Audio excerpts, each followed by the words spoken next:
لنعرف المعنى الخاص بالفعل ذوق، فكالعادة ندخل على الموقع تنزيل دوت نت ونبحث في القائمة التي هي الجذور اللغوية ونختار ذوق. فذوق أو ذاق الأمر ذاته. إذا ظهر لدينا 63 نتيجة بعد هذا البحث، وهي تحصر جميع الآيات التي فيها الفعل ذوق، لنرى معا كيف أن تذوق الشيء في القرآن معناه مطابق للمعنى الذي نستخدمه اليوم في حياتنا اليومية. فأنت عندما تقول أنا أتذوق الطعام الفلاني، أو تدعو أنت مثلا ضيوفك لتذوق طعام أو لتذوق شراب، فعندما تقول له حسنا لا تريد أن تأكل وأنت شبعان مثلا، فتذوق على الأقل لقمة واحدة لتعطينا رأيك في هذا الطعام.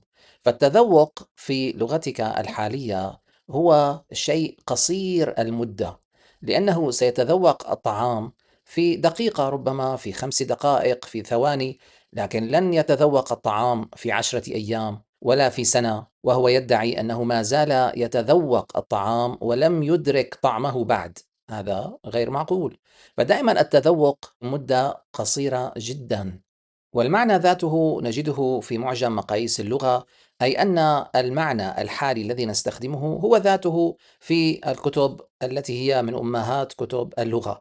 فيقول معجم مقاييس اللغة: ذوق هو اختبار الشيء من جهة تطعم، ثم يشتق منه مجازا فيقال مثلا ذقت ما عند فلان بمعنى اختبرته.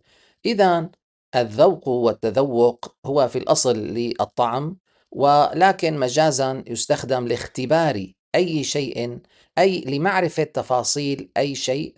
فحتى يطلق على ذاق القوس، أي إذا نظر ما مقدار إعطائها وكيف قوتها، أي أنه أيضا يختبر القوس ليجدها إن كانت جيدة قوية مرنة أم كانت سيئة التصنيع. فهو نوع من الاختبار، واختبار الشيء دائما يكون قصير المدة. فأنت مثلا تختبر الحذاء عند البائع، فإذا أعجبك تشتريه لتستعمله طيلة حياتك ربما، لكن أنت عند اختبارك للحذاء فأنت تستخدمه ربما دقيقة، دقيقتان، 5 دقائق، وهكذا.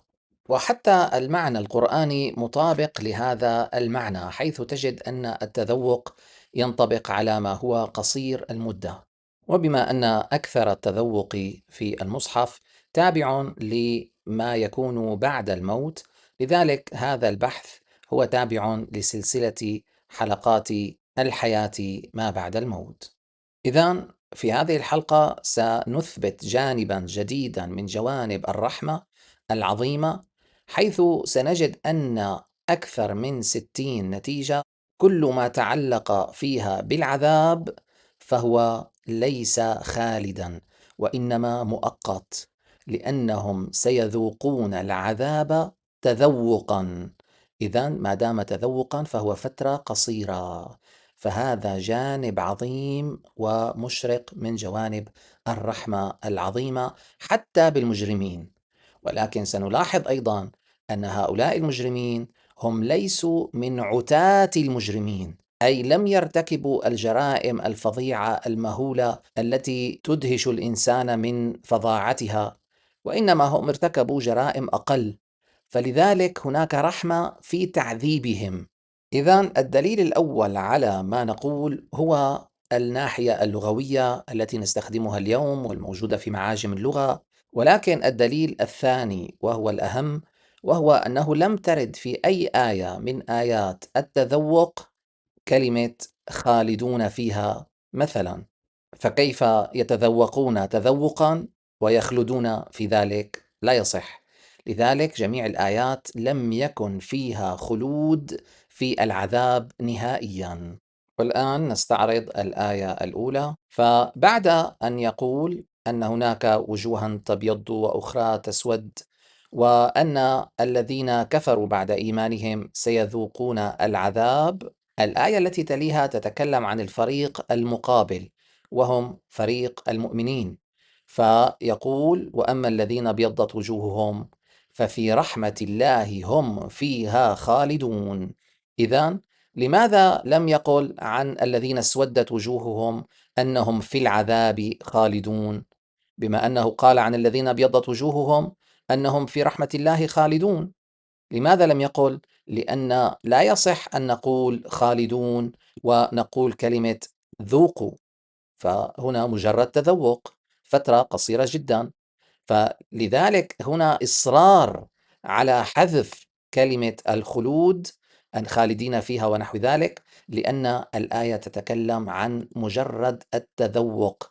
إذن هذا هو دليل ثالث وسيتكرر معنا هنا كثيرا، وهو أن يكون الفريق المقابل لديه خلود في النعمة، بينما فريق العذاب لن يخلد في هذا العذاب، وإنما يتذوقه تذوقا.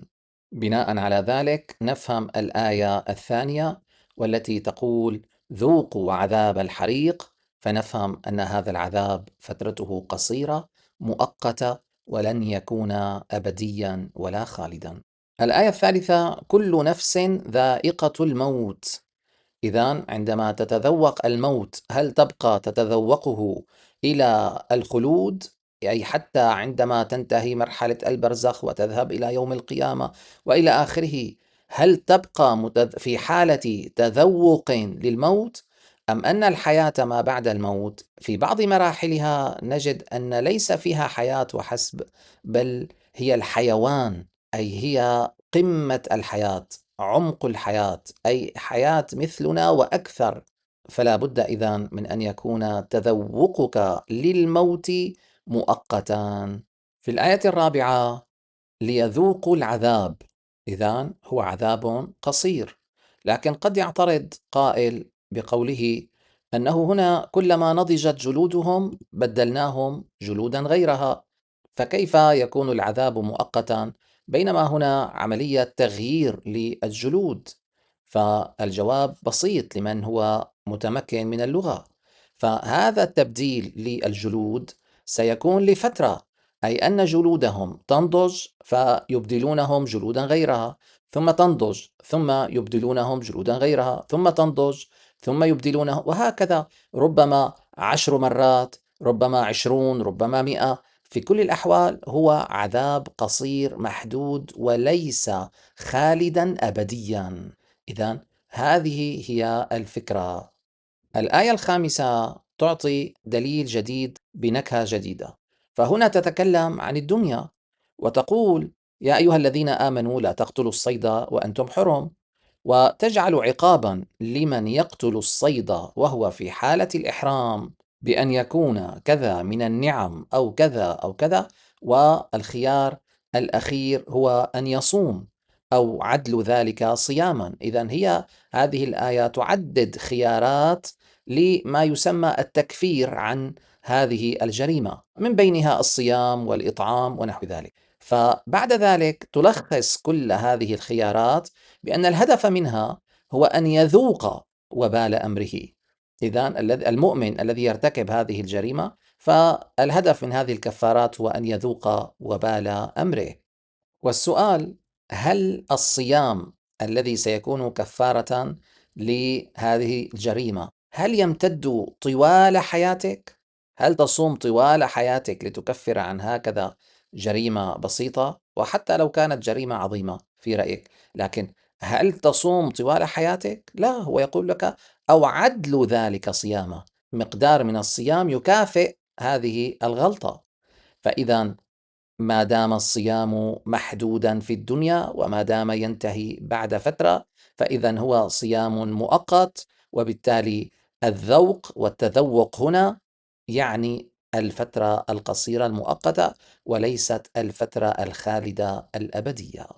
إذن الآية السادسة قال: فذوقوا العذاب بما كنتم تكفرون. إذن هنا عقاب مؤقت وقصير. الآية السابعة: قل هو القادر على أن يبعث عليكم عذابا. إذن العذاب في الدنيا، أو يلبسكم شيعا، أن تصبحوا أحزابا متفرقين وبالتالي متقاتلين. وبالتالي تكون نتيجة هذا الافتراق هو أن يذيق بعضكم بأس بعض. والبأس ورد معنا في بحوث سابقة بالمعنى المرتبط بالقتال، فإذا عندما يتقاتل أبناء الأمة الواحدة من البديهي أن قتالهم سيكون مؤقتا ومحدودا، وليس هناك من أمة تقاتلت بشكل مستمر منذ عهد آدم إلى يومنا هذا إلى يوم القيامة، هذا مستحيل. فدائما هذا أمر قصير، ولذلك استخدم معه فعل ذاق أو ذوق. ونستنتج من ذلك أن العبارة في الآية التي تلتها والتي تقول كذلك كذب الذين من قبلهم حتى ذاقوا بأسنا، أن بأس الملأ الأعلى الذي يتكلمون عنه هنا كان فترة قصيرة مؤقتة. كذلك الآية 9 فدلاهما بغرور فلما ذاقا الشجرة بدت لهما سوآتهما. عندما ذاقا الشجرة هل بقيا يمضغون في الشجرة مئات السنين، أم مجرد أنه قضم تلك الفاكهة مثلا فيعتبر أنه ذاقها أي اختبر طعمها، وبالتالي ظهرت سوآتهما إلى ما هنالك. ففعل التذوق هنا يشير إلى فعل قصير المدة.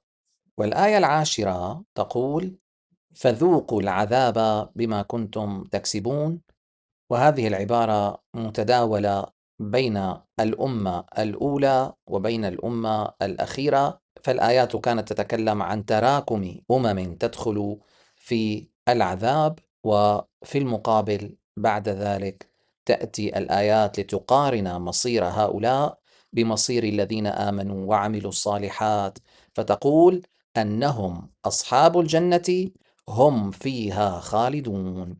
إذن هنا إصرار على أن يكون المؤمنون في خلود، في مقابل أن يكون العذاب ليس فيه كلمة خالدين، مع أن المتوقع لو كان القرآن يكتب شيئا جميلا ويشبه الشعر ويشبه القافية ونحو ذلك، من الجميل على الأذن أنك إذا قلت أن هؤلاء خالدين في الجنة فتقول أن هؤلاء المجرمين في العذاب في المقابل خالدون. هكذا يكون المتوقع عندما تكتب أنت بلغة أدبية شعرية، لكن القرآن يتنزه عن ذلك، فهو يتكلم بدقة لم يعرفها البشر من قبل. الآية التي بعدها في سورة الأنفال ذلكم فذوقوه وأن للكافرين عذاب النار.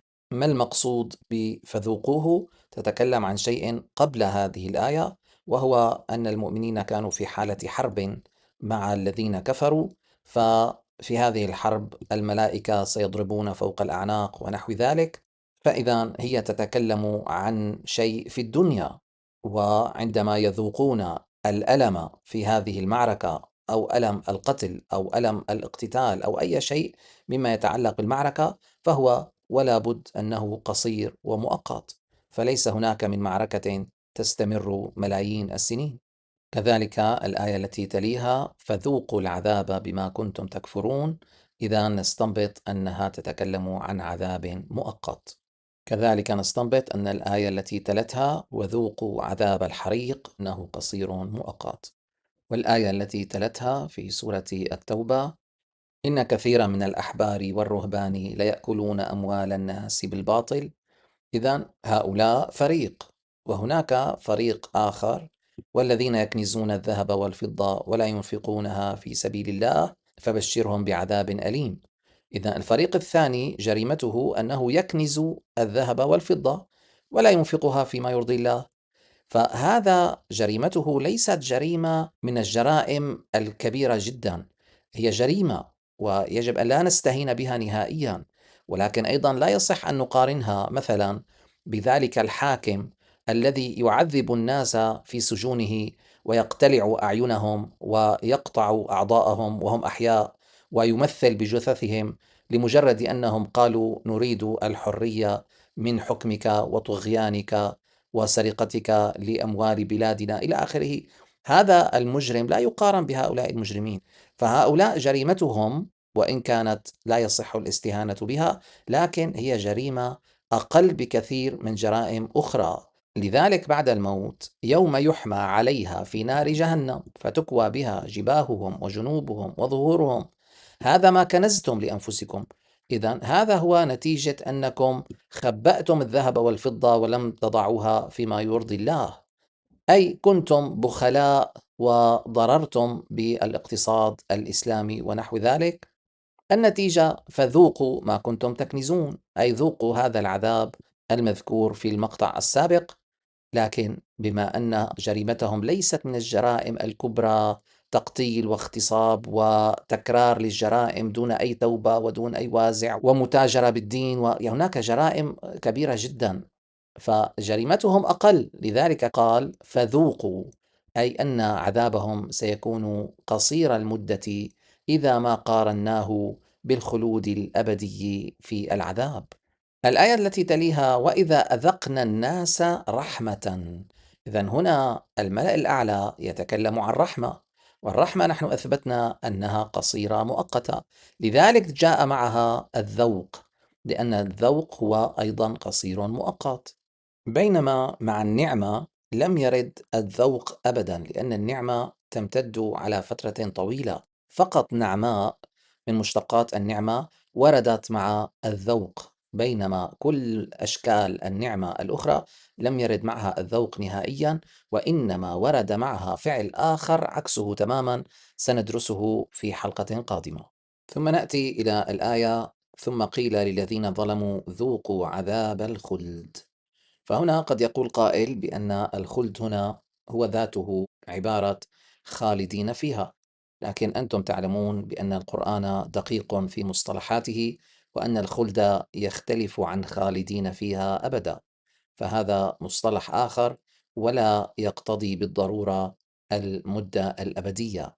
وبهذا نستنبط أن الآية التي تليها ثم نذيقهم العذاب الشديد إذا تتكلم عن مدة قصيرة، وهنا مرة أخرى أذقنا مع كلمة رحمة، وكلاهما يتكلم إذن عن فترة قصيرة، وكذلك النعماء إذن مدة قصيرة. الآية التي تليها وتذوق السوء، هنا جاءت بكلام كعقاب لأناس مؤمنين، وتنصحهم الآية بأن لا يتخذوا أيمانهم دخلا بينهم فتزل قدم بعد ثبوتها، نستنبط منها أنها مدة قصيرة. الآية التالية وضرب الله مثلا قرية، فالآية هنا تتكلم أن هذه القرية كانت آمنة مطمئنة يأتيها رزقها رغدا من كل مكان، فكفرت بهذه النعم فأذاقها الله لباس الجوع والخوف. إذن عندما أذاقها لباس الجوع والخوف، هل يعقل أن هذه القرية منذ أن وجدت إلى يوم القيامة إلى يومنا هذا وهي تعاني من جوع وخوف دائمين دون انقطاع؟ هل هناك منطقة في العالم استمر جوعها وخوفها مئات آلاف السنين؟ فلذلك ارتبطت بكلمة فأذاقها لأنها مدة قصيرة. كذلك كل نفس ذائقة الموت شرحنا ما يشبهها، وكذلك هنا الآية التي تليها ونذيقه يوم القيامة عذاب الحريق، مر معنا منذ قليل ارتباط عذاب الحريق بالذات مع الذوق. والآية التي تليها أيضا وأصبحوا بذلك آيات ثلاثة أيضا وذوقوا عذاب الحريق، إذن ارتباط الذوق بعذاب الحريق تحديدا وبشكل مكرر يؤكد على أن القرآن قاصد ومتعمد ليخبرنا أن هؤلاء تمت إذاقتهم عذاب الحريق الذي هو في هذا السياق عذاب مؤقت قصير. كذلك الآية نذقه من عذاب أليم، هذا العذاب أليم ولكنه قصير. ومن يظلم منكم نذقه عذابا كبيرا، هذا العذاب كبير لكنه قصير مؤقت. الآية التي تليها يوم يغشاهم العذاب ويقول ذوقوا ما كنتم تعملون، إذن هو قصير مؤقت. وللتأكيد على ذلك أيضا جاءت الآيات التي تتكلم عن النقيض، عن فريق الذين آمنوا كان جزاؤهم خالدين فيها. إذن إصرار على أن هناك أناس النقيض هو الخلود، مع أنهم في العذاب هؤلاء ليسوا خالدين ولم يذكر الخلود معهم. هذا الإصرار من المصحف، والتكرار هو دقة وإعجاز. أيضا تكرار لفكرة كل نفس ذائقة الموت، وقد شرحناها. كذلك إذا أذاقهم منه رحمة، إذا ارتباط الذوق بالرحمة وليس بالنعمة. أيضا الآية التي تليها أذقنا الناس رحمة، أيضا ذوق مع رحمة. والآية التي تليها ظهر الفساد في البر والبحر، كما ترى اليوم فسادا في البر والبحر، تلوث في المناخ، مشاكل في البيئة إلى آخره. هذا الفساد نحن نعاني منه اليوم، ليذيقهم بعض الذي عملوا إنه من عمل أيدينا. إذا هذه المشكلة البيئية هي قصيرة مؤقتة، ما إن تنتهي هذه الحياة الدنيا حتى تنتهي هذه المشكلة وننتقل نحن إلى عالم آخر. فما بالك لو مات بعضنا اليوم قبل أن تنتهي هذه الحياة، فأيضا ستنتهي معاناته من هذا التلوث في البر والبحر. إذا الذوق هنا قصير المدة. الآية التي تليها وليذيقكم من رحمته، أيضا ذوق جاء مع الرحمة، وكلاهما قصير المدة كما أثبتنا. أيضا فذوقوا بما نسيتم لقاء يومكم هذا، أيضا عذاب قصير المدة. وقيل لهم ذوقوا عذاب النار، أيضا عقاب مؤقت. ولنذيقنهم من العذاب الأدنى، أيضا عذاب مؤقت. نذقه من عذاب السعير، عذاب مؤقت. كذلك ذوقوا عذاب النار، وكذلك وهم يصطرخون فيها فذوقوا فما للظالمين من نصير. كذلك فحق علينا قول ربنا إنا لذائقون. كذلك إنكم لذائقو العذاب الأليم. أيضا بل لما يذوقوا عذاب، كذلك هذا فليذوقوه حميم وغساق. وقيل للظالمين ذوقوا ما كنتم تكسبون، فأذاقهم الله الخزي في الحياة الدنيا. إذن من الطبيعي أن يكون الخزي في الحياة الدنيا، لأن الله سيذيقهم ذلك الخزي، أي سيكون قصيرا مرهونا بالحياة الدنيا وانقضائها. فأرسلنا عليهم ريحا صرصرا في أيام نحسات. إذن هذه الريح امتدت فقط لعدد من الأيام، وبالتالي يناسبها كلمة لنذيقهم عذاب الخزي، فإذا هي مدة قصيرة. فلنذيقن الذين كفروا عذابا شديدا، ولئن أذقناه رحمة منا، إذن الذوق مع الرحمة. ولنذيقنهم من عذاب غليظ، وإنا إذا أذقنا الإنسان منا رحمة، الذوق مع الرحمة. ذق إنك أنت العزيز الكريم. هذه العبارة سبقها شرح لماهية الشيء الذي يتذوقه هذا العزيز الكريم، وهو صب فوق رأسه من عذاب الحميم إلى آخره، فهو عذاب قصير مؤقت. فما هو النعيم الذي يعيشه المؤمنون في المقابل؟ هم يعيشون في نعم كثيرة، ومنها لا يذوقون فيها الموت إلا الموتة الأولى. وهذا يؤكد أن الموت عندما تذوقه لا تبقى تذوقه مستمرا طوال الفترة التي تأتي بعد الموت، وإنما تذوق الموت لفترة قصيرة وينتهي، وتنتقل بعده إلى مرحلة هي مرحلة حياة بعد الموت. فالموت لا يمثل كل ما بعد الموت، وإنما يمثل لحظات الموت. لذلك أنت عندما تنتقل إلى هذه المرحلة ما بعد الموت لا تذوق فيها الموت، لأنك ذقته في الموتة الأولى. فإذا الذوق قصير ومنقطع ومنتهي ومنقضي. أيضا فذوقوا العذاب بما كنتم تكفرون، ذوقوا فتنتكم فذوقوا عذابي ونذر. إذا هنا يتكلم عن ضيف لوط وقوم لوط، حيث كان ذلك العذاب واقعا بهم، وبالتأكيد انتهى ذلك العذاب وانقضى بموتهم ولم يعد موجودا، لذلك هو عذاب قصير المدة، لذلك قال فذوقوا. كذلك هنا فذوقوا عذابي ونذر. كذلك ذوقوا مس سقر. تصور الرحمة، كل هذه الأنواع من العذابات هي قصيرة مؤقتة وتنتهي بعد مدة. أيضا ذاقوا وبال أمرهم، أيضا فذاقوا وبال أمرهم، فذاقت وبال أمرها، لا يذوقون فيها بردا ولا شرابا. هنا يتكلم عن نعمة مفترضة، أي يقول أنه ليس في هذا العذاب لا برد ولا شراب، لأن العذاب هنا قائم على الحرارة العالية، فلو وجد فيها برد فسيخفف الحرارة العالية وسيكون نعمة، لكن هذا البرد ليس موجود في هذا العذاب الذي قائم على الحرارة. ولكي ينفي البرد والشراب من جذوره قال لا يذوقون، أي أنهم حتى لا يتذوقونه تذوقا، حتى تذوقا لا، أي حتى لفترة قصيرة لن يستمتعوا لا ببرد ولا بشراب. فذوقوا فلن نزيدكم إلا عذابا. إذا انتهت الآيات كلها، وثبت لديكم كم هي الرحمة والعظمة في عالم السماء، حيث كل هذه الجرائم مدة عذابها قصير مؤقت، فكم هو الله رحيم. لكن إن كانت كل هذه الجرائم لا تستحق الخلود في العقاب، وذلك لأنها أقل جرما نسبيا من جرائم أكبر، فما هي تلك الجرائم الأكبر؟ نبحث عن كلمة خالدين ونرى من هم مثلا الذين استحقوا الخلود في العذاب. نبدأ بالآية الأولى كمثال: خالدين فيها لا يخفف عنهم العذاب.